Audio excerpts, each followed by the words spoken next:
غلوب کا شکار ہیں اور وہ ان کو خدا مان لیتے ہیں یا ان کی عبادت شروع کر دیتے ہیں یا ان سے پناہ لینے لگتے ہیں. تو یہ دونوں رویے جو ہیں یہ درست نہیں ہے. درست کیا ہے, کرنا کیا چاہیے, کہاں تک رہنا چاہیے جو ہمیں قرآن نے یا نبی صلی اللہ علیہ وسلم نے بتا دیا, بس وہی تک, کیونکہ یہ بھی علم غیب ہی سے ایک طرح سے تعلق رکھتے ہیں. یعنی جنات کے بارے میں علم جو ہے جو بتا دیا وہ تو بتا دیا گیا, لیکن جو نہیں معلوم اس کے بارے میں زیادہ تحقیق سے بھی بعض اوقات فائدہ کچھ نہیں. تو آئیے دیکھتے ہیں کہ قرآن مجید میں ان کا ذکر کس انداز سے پایا جاتا ہے. بسم اللہ الرحمن الرحیم. قل کہہ دیجئے اے محمد صلی اللہ علیہ وسلم, اوحیا وحی کی گئی, الیہ میری طرف, یعنی میں نے خود دیکھا نہیں, مجھے وحی کے ذریعے بتایا گیا. کیا بتایا گیا؟ انہو بے شک وہ, استمع غور سے سنا. ایک ہوتا ہے سمع اور ایک ہوتا ہے استماع. استماع کا معنی ہے توجہ سے سننا, غور سے سننا. غور سے سنا ہے کیا؟ قرآن. نفرن ایک جماعت نے, ایک گروہ نے. نفر کہتے ہیں 3 سے 10 تک کی جماعت کو, یعنی ان کی تعداد 3 اور 10 کے بیچ میں تھی. اور نفر اسم جمع ہے. اسم جمع کیا ہوتا ہے؟ جو دیکھنے میں واحد نظر آتا ہے لیکن ایک جماعت کو ریپرزینٹ کرتا ہے. مثلا قوم, قوم کی جمع کیا ہوتی ہے؟ اقوام. لیکن قوم ایک شخص کا نام نہیں ہوتا, قوم کے اندر بہت سے لوگ ہو سکتے ہیں. تو ایسے اسماء کو کیا کہتے ہیں؟ اسم جمع. تو نفر بھی اسم جمع ہے. نفرن ایک گروہ نے, من الجن جنوں میں سے, جنوں میں سے ایک گروہ نے غور سے قرآن سنا ہے. یہ بات مجھے وحی کے ذریعے پتا چلی ہے اور مجھے کہا گیا ہے کہ میں آگے دوسرے لوگوں کو بھی بتا دوں کہ ایسا ہوا ہے. فقالو تو انہوں نے کہا, کنہوں نے؟ جنوں نے. انا سمعنا بے شک ہم نے سنا ہے. کیا؟ قرآنن قرآن. عجبا عجیب, حیران کن. ہم نے ایک عجیب قرآن سنا ہے. اور عجبا کا لفظ جو ہے یہ مصدر ہے, تعجب ہونا, اور مبالغے کے لیے یہاں پر آیا ہے صفت کے طور پر. اصل میں کیا ہے؟ مصدر. اور یہاں کیسے استعمال ہوا؟ بطور صفت کے. مصدر جب صفت بن کے آتا ہے تو اس میں بہت مبالغہ پایا جاتا ہے, یعنی بہت ہی زیادہ حیران کن. اور یہ حقیقت ہے کہ قرآن اپنے نظم کے اعتبار سے, الفاظ کے اعتبار سے, معنی کے اعتبار سے, فصاحت کے اعتبار سے تمام کلاموں سے جدا ہے, بالکل ایک الگ چیز, کوئی اس کی مثال ہی نہیں. دنیا میں کوئی اور تحریر, کوئی تقریر, کوئی کسی کی بات, کلام, شعر, کچھ بھی اس کے برابر نہیں. اور جنہوں نے پہلی دفعہ سن کر یہ گواہی دے دی, انا سمعنا قرآنا عجبا, کہ ہم نے ایک بہت عجیب قرآن, یعنی حیرت انگیز. عجیب ہمارے یہاں اردو میں ذرا نیگیٹو معنی میں بھی آتا ہے, تو یہاں معنی کیا کریں گے؟ حیرت انگیز. حیرت انگیز قرآن سنا ہے. اب یہ واقعہ کہاں پیش آیا, کب سنا؟ اس کے بارے میں صحیحین میں ایک روایت آتی ہے ابن عباس کی کہ نبی صلی اللہ علیہ وسلم تبلیغ کی غرض سے اپنے صحابہ کی ایک جماعت کے ساتھ اوکاز کے بازار کی طرف گئے. اوکاز اور ظلم جنہ, یہاں میلے لگتے تھے, بازار لگتے تھے جس میں بہت بزنس ہوتا تھا, اور اس کے علاوہ کھانے پینے کا سامان بھی ہوتا اور شعر و شاعری کی مجلسیں بھی ہوتی. تو نبی صلی اللہ علیہ وسلم ایسی جگہوں پر جا کر تبلیغ کیا کرتے تھے, یعنی جہاں لوگ پائے جاتے وہیں آپ جاتے اور وہیں بات سناتے. تو آپ اوکاز کے بازار کی طرف روانہ ہوئے. یہ وہ وقت تھا جب جنات کا آسمان کی طرف پرواز کرنا بند ہو گیا تھا, یعنی اوپر نہیں جا سکتے تھے. وہ آسمان کے قریب جانے کی کوشش کرتے تو شہاب ثاقب ان کا تعاقب کرتے. انہوں نے اس کا ذکر اپنی قوم کے سرداروں سے کیا. ایک اور روایت میں آتا ہے کہ انہوں نے یہ ماجرا ابلیس سے آ کر کہا, تو وہ بولا, ضرور کوئی ایسا حادثہ رونما ہوا ہے جس کی وجہ سے آسمان پر جانا تمہارا روک دیا گیا ہے, کوئی اہم بات ہے, اس لیے زمین کے مشرق اور مغرب میں پھیل جاؤ, چپا چپا چھان مارو اور دیکھو کہ کیا ہو رہا ہے, کیوں ایسا ہوا ہے, اٹس ان یوزول. تو اسی تلاش میں جنات کا ایک گروہ اس جگہ سے گزرا جہاں آپ صلی اللہ علیہ وسلم نماز ادا کر رہے تھے اور نماز میں قرآن مجید کی سورت طٰہٰ پڑھ رہے تھے. انہوں نے جب یہ سورت سنی تو حیران ہو گئے اور کہنے لگے, بخدا یہی وہ چیز ہے جس کی وجہ سے ہمیں روک دیا گیا تھا. پھر وہ اپنی قوم کی طرف گئے اور وہاں جا کر انہوں نے جو سنا تھا وہ سنایا اور جو جانا وہ بتایا اور اپنے ایمان لانے کا بھی اعلان کر دیا. یہ واقعہ اس واقعے سے مختلف ہے جس کا ذکر سورۃ الاحقاف میں ہوا ہے. سورۃ الاحقاف میں جنوں نے آپ کا کلام سنا تھا وہ جن اہل کتاب تھے, کیونکہ وہ حضرت موسیٰ اور ان کی کتاب کا ذکر کر رہے تھے. لیکن یہ جن جو ہے یہ مشرکین ہیں, جیسا کہ آگے اس صورت میں ان کے کلام سے معلوم ہوگا. اور یہ بھی یاد رکھیے کہ نبی صلی اللہ علیہ وسلم کی جنوں سے ملاقات 1 سے زائد بار ہوئی, بلکہ اگر ان روایات کو اکٹھا کیا جائے تو یہ تعداد 6 کے قریب پہنچتی.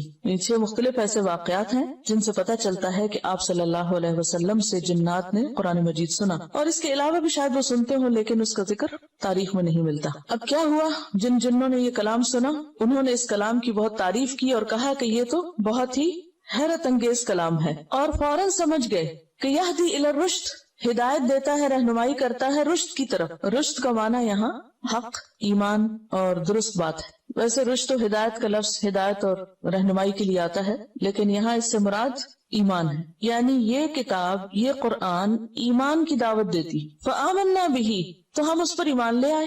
اس کتاب سے ہمیں پتہ چلا ہے کہ ایمان لانا ہے اللہ پر، تو ہم مان گئے. وَلَن نُشْرِكَ بِرَبِّنَا أَحَدًا، اور ہرگز نہیں ہم شریک کریں گے اپنے رب کے ساتھ کسی ایک کو بھی، کسی دوسرے کو رب کے برابر نہیں ٹھہرائیں گے. وَأَنَّهُ، اور بے شک وہ، تعالی بہت بلند ہے، جد ربنا، ہمارے رب کی شان.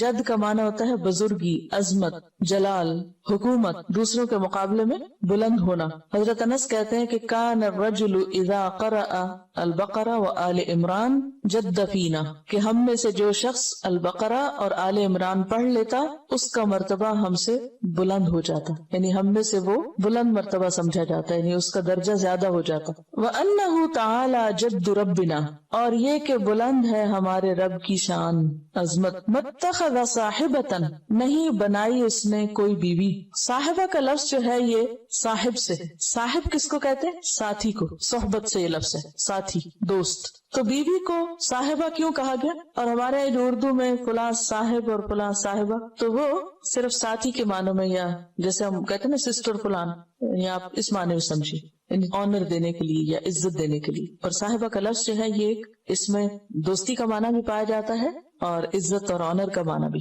اور عربی میں یہ لفظ بیوی کے لیے استعمال ہوتا ہے، زوجہ کی طرح ہے. اور بیوی چونکہ ساتھی بھی ہوتی ہے، دوست بھی ہوتی ہے. تو متخذ صاحبۃ، نہیں اس نے بنایا بیوی، یعنی اللہ کی کوئی بیوی نہیں ہے. ولا ولدا، اور نہ کوئی اولاد. اللہ کی نہ بیوی ہے نہ بچے ہیں، عام زبان میں جیسے ہم کہتے ہیں. وہ ان چیزوں سے بہت اونچا ہے، بہت بلند ہے. یہ انسانوں کی کمزوریاں، انسانوں کو ضرورت ہوتی ہے سہاروں کی، بیوی کی، پھر بچوں کی، لیکن اللہ کو ایسی کوئی ضرورت نہیں ہے. اس لیے اس نے کسی کو اپنی بیوی نہیں بنایا اور نہ بچے بنایا. وَأَنَّهُ، اور بے شک وہ بات یہ ہے کہ کانا ہے، یقول کہتے، سفیہنا، ہمارے نادان. سفیہ کا لفظ بہت دفعہ آپ پڑھ چکے ہیں، سفہا اس کی جمع ہے، سفہا اس کا ماضی ہے، اور سفیہ ہوتا ہے جاہل. اصل میں سفاہت میں ہلکا پن پایا جاتا ہے. جیسے کہ جو کوئی پیٹ کا ہلکا ہوتا ہے نا، تو وہ کیا کرتا ہے؟ بے سوچے سمجھے بولتا چلا جاتا ہے، یعنی جس میں کوئی ڈیپتھ نہیں ہوتی، کوئی گہرائی نہیں ہوتی، کوئی غور و فکر نہیں ہوتا، تو اس کو کیا کہتے ہیں؟ ناسمجھ، بے وقوف، احمق. تو کانا یقول سفیہنا، ہمارے سفیہ یا احمق، نادان، ہمارا نادان کہتا ہے. اور اشارہ ہے کس کی طرف؟ ابلیس کی طرف. اللہ، اللہ کے بارے میں، شططا، حد سے بڑی ہوئی بات، بہت غلط باتیں کہی اس نے. کیونکہ شیطان کا یا ابلیس کا جو مکالمہ ہے سورۃ الاعراف میں آپ پڑھ چکے ہیں تفصیل سے، اس کے بعد بھی ذکر آتا ہے. تو اس میں اللہ سبحانہ و تعالیٰ کے ساتھ بہت روڈلی بات کر رہا ہے. فَبِمَا أَغْوَيْتَنِي، تو نے مجھے گمراہ کیا. اور اسی طرح اور بھی جو باتیں کرتا ہے وہ کوئی سمجھداری کی باتیں نہیں. اب دیکھیے کہ جو شخص کسی کی عزت کرتا ہے وہ دراصل اپنی عزت کرتا ہے. کیوں کہتے ہیں کہ اپنی عزت اپنے ہاتھ میں ہوتی؟ جب آپ کسی کو عزت دیتے ہیں تو دراصل دوسرے کے دل میں اپنی عزت اور جگہ اور مقام بناتے ہیں. اور اگر آپ کسی کی بے عزتی کرنے پہ تل جائیں تو دراصل اپنی عزت کو بھی نیلام کر رہے ہوتے ہیں. تو یہاں پر ابلیس نے جو کچھ اللہ سبحانہ و تعالیٰ کی شان میں، اتنی بلند ہے اس کی شان جس کا یہ اعتراف بھی کر رہے ہیں، تعالی جد ربنا. اور ہم بھی ہر نماز میں شروع میں جو دعا پڑھتے ہیں اس میں الفاظ ادا کرتے ہیں، وتعالی جد کا، اقرار کرتے ہیں کہ اللہ تیری شان بہت بلند ہے. تو یہاں بھی اللہ کی شان تو بلند ہے، لیکن جو لوگ اللہ کی عظمت نہیں پہچانتے، اللہ کی قدر نہیں جانتے، وہ اللہ کے بارے میں ناروا باتیں کرتے ہیں. اور ایسے سارے لوگ کیا ہیں؟ ناسمجھ ہیں. اور سب سے پہلے اس ناسمجھی کا ثبوت ابلیس نے دیا تھا، کیونکہ فرشتے تو بہت ادب احترام کے ساتھ بات کر رہے تھے اللہ تعالیٰ. وَنَحْنُ نُسَبِّحُ بِحَمْدِكَ وَنُقَدِّسُ لَكَ، اس کے مقابلے میں ابلیس نے غلط قسم کی باتیں کی. تو چونکہ یہاں سفیہ واحد ہے، وَأَنَّهُ كَانَ بھی واحد ہے، یقول بھی واحد ہے، سفیہ بھی واحد ہے، تو اس لیے مراد اس سے ابلیس ہے. اور پھر ابلیس کے بعد اس کے فالوور سارے آ جاتے ہیں اس میں، عمومی معنی میں سارے ہی ایسے ہیں جو بھی ایسی بات کرے. وَأَنَّهُ كَانَ يَقُولُ سَفِيهُنَا عَلَى اللَّهِ شَطَطًا، اور بے شک ہمارا احمق یا نادان اللہ کے بارے میں حد سے بڑھی ہوئی باتیں کرتا ہے. شطط کہتے ہیں حد سے آگے بڑھنے کو۔ اب یہ ساری گفتگو جنات کی ہے، جس کو وحی کے ذریعے آپ صلی اللہ علیہ وسلم تک پہنچایا گیا، اور آپ نے اسے پھر ہم تک پہنچایا، یعنی بات پہلے آپ کو بتائی گئی، پھر آپ نے آگے بتائی۔ تو ہمیں پتا چلا کہ جنات نے قرآن سن کر کن خیالات کا اظہار کیا، اپنے کون سے تاثرات بیان کیے۔ جیسے آپ لوگ بھی قرآن سنتے ہیں، کوئی سورت پڑھتے ہیں، تو پھر آپ گھر جا کر یا راستے میں یا کسی سے فون پر یا لکھ کر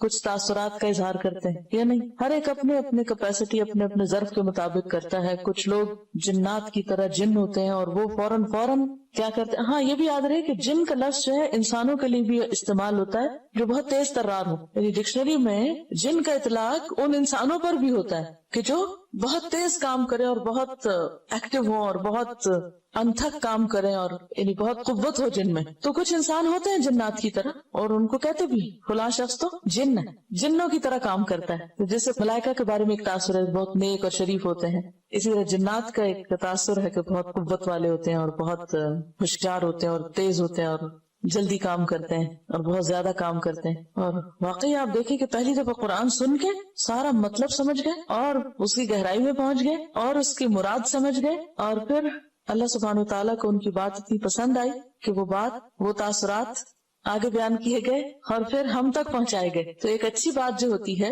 یعنی بیسیکلی کیا ہے، یہ قرآن کے بارے میں جنات کے خیالات کا اظہار ہے یا قرآن کی تعلیم کے بارے میں۔ تو اس سے یہ بات بھی پتہ چلتی ہے کہ قرآن سن کے سو نہیں جانا چاہیے، اور جو باتیں دل میں آئے انہیں دل میں نہیں رہنے دینا چاہیے، انہیں لکھ دینا چاہیے، بول دینا چاہیے، تاکہ پھر وہ ہمارے پارٹ پر ہمارا ایک حصہ بن جائے اللہ کی بات کو آگے پہنچانے کا۔ تو یہاں پر آپ دیکھیے کہ اس پارے کا 29ویں پارے کا جو مرکزی مضمون ہے وہ کیا ہے؟ دعوت اللہ، اور دعوت اللہ کا اسلوب کیا ہونا چاہیے، میتھڈالوجی کیا ہونی چاہیے، طریقہ کار کیا ہونا چاہیے، کب دعوت دینی چاہیے، پہلی دفعہ سن کر کچھ آگے بتا دینا چاہیے یا نہیں، وہ سارے سوالوں کے جواب یہاں سے ہمیں ملتے ہیں۔ تو جنات نے پہلا سبق سن کر اپنے تاثرات کا اظہار اپنی قوم کے پاس جا کے کیا اور پوری تقریر کر دی، اور جس میں سب سے پہلے خود قرآن کا ذکر ہے، پھر قرآن کا مقصد بتا دیا، یہدی الی الرشد، سیدھے راستے کی طرف لے جانے والا ہے، اور پھر فآمنا بھی، ہم قرآن پہ ایمان لے آئے، ولن نشرک بربنا احد، ہم شرک ہرگز نہیں کریں گے، اور پھر یہ کہ اللہ کی شان بہت بلند ہے، بہت عظمت والا ہے، اور اللہ کی کوئی بیوی بچے نہیں، اور یہ ہے کہ جس نے اللہ کے اوپر زیادتی کی بات کی وہ انتہائی سفیہ ہے، انتہائی بے وقوف ہے، اور وہ اس کو ڈسون کر رہے ہیں اور منکر کو کھل کے منکر کہہ رہے ہیں کہ وہ سفیہ ہے۔ اب آپ دیکھیے کہ شیطان جو ابلیس اب سرکش، انتہائی سرکش، اس کے بارے میں کیا کرے؟ سفیہ ہونا، کہتے ہیں سفیہ ہونا، ہمارا سفیہ ہے، ہم میں سے ہے لیکن سفیہ ہے جو اللہ کے بارے میں ایسی بات کرے۔ تو آپ دیکھیے کہ کس طرح کھل کھل کے حق کا اظہار کیا ہوا ہے، نڈر ہو کر، وَأَنَّا ظَنَنَّا، پھر اپنی غلطیوں کا اعتراف بھی ہے، اور بے شک ہم سمجھتے تھے کیا أَلَّن تَقُولَ الْإِنسُ وَالْجِنُّ، کہ ہرگز نہیں کہہ سکتے انسان اور جن، علی اللہ، اللہ پر، کذبا، جھوٹ۔ اب یہاں پر ظنّا انا نہیں ہے، اس لیے ظنّا کا معنی گمان کریں گے، یقین نہیں کریں گے، اور ہم سوچا کرتے تھے، ہمارا گمان تھا کہ انسان اور جن اللہ پہ جھوٹ نہیں کہہ سکتے، یعنی جو بھی کہتے ہیں صحیح کہتے ہیں، اور اب یہ خود اعتراف کر رہے ہیں اپنے غلط خیالوں کا اور اپنے خیالات کی خود تردید کر رہے ہیں۔ اچھا، ہم اگر زندگی میں کبھی ماضی میں غلط قسم کے خیالات رکھتے ہوں عقیدے میں یا عمل میں، تو عام طور پر اس کا ذکر کرنا پسند نہیں کرتے کہ ہماری غلطی ہے یا ہم غلط کہتے تھے یا غلط سوچتے تھے، یعنی غلطی کا اعتراف آسان نہیں ہوتا۔ لیکن یہاں پر آپ دیکھیں کہ قرآن نے ان کے دل کیسے بدلے، اور وہ اپنے غلط خیالات کا بھی اعتراف کر رہے ہیں کہ ہمارا یہ خیال ہوا کرتا تھا، ہم کس قدر ناسمجھ تھے۔ وَأَنَّهُ كَانَ رِجَالٌ مِّنَ الْإِنسِ، اور بے شک وہ تھے کچھ مرد انسانوں میں سے، رجال من الانس، کیونکہ کچھ رجال من الجن ہوتے ہیں، کیونکہ جنوں میں مذکر مؤنث دونوں ہوتے ہیں، تو یہاں رجال کا لفظ انس کے رجال کے لیے ہے۔ انسانوں میں سے کچھ مرد یعوذون، پناہ لیا کرتے تھے، برجال من الجن، جنوں میں سے مردوں کی، یعنی انسانوں میں سے کچھ لوگ جنوں میں سے کچھ لوگوں کی پناہ لیتے تھے، ان سے ڈرتے تھے اور ان سے ریکویسٹ کرتے کہ ہمیں پناہ دی جائے۔ عام طور پر عربوں کا طریقہ یہ تھا کہ صحرا میں سفر کرتے، جنگلوں میں جاتے، آبادیاں بہت دور دور تھی اور سفر لمبے تھے، تو راستے میں اگر کہیں رات گزارنی پڑتی اور جہاں وہ رکتے تو وہاں ان کو ڈر ہوتا کہ یہاں جن ہوں گے اور مختلف طرح کی اور نقصان دینے والی چیزیں ہوں گی، تو وہ کیا کرتے؟